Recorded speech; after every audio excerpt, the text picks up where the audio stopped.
Welcome to maths tutor. मैं Subroto sir. आज एक नया चैप्टर स्टार्ट करेंगे, एक्सपोनेंट। एक्सपोनेंट्स क्या है? ये क्लास 7, 8 एंड 9 के लिए बहुत जरूरी चैप्टर है। तो चलो हम लोग एक्सपोनेंट स्टार्ट करते हैं।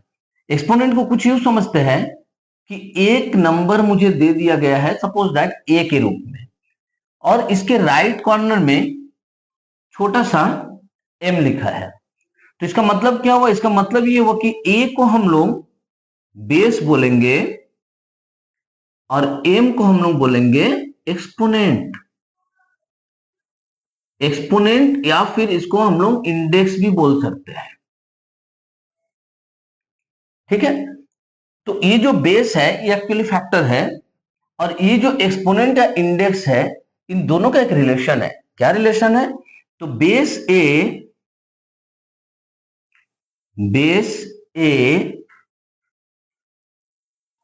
विल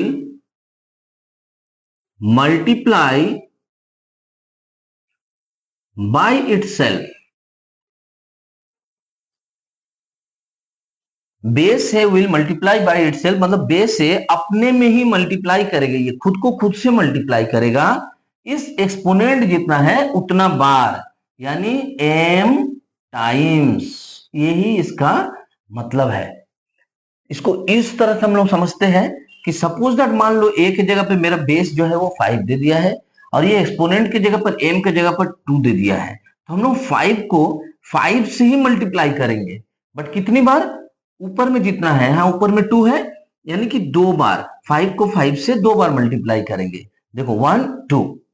और एक एग्जांपल लेके समझ लेते हैं। मान लो 4 का पावर 3 दे दिया है। अच्छा, एक्सपोनेंट या इंडेक्स को हम लोग रेगुलर यूज में जो है कभी कभी पावर भी बोलते हैं। ठीक है, a to the power m, 4 to the power 3, इस तरह से भी बात करते हैं। तो ये जरूरी नहीं कि हमेशा एक्सपोनेंट ही बोलो। तो 4 का एक्सपोनेंट यहाँ पे 3 है, तो 4 अपने में ही मल्टीप्लाई होगा कितनी बार? 3 बार। देखो 1 2 3। अब इसे हम लोग मल्टीप्लाई करके आंसर लिख सकते हैं। 4 4 16, 4 16 64, 5 5 25। बात समझ में आया?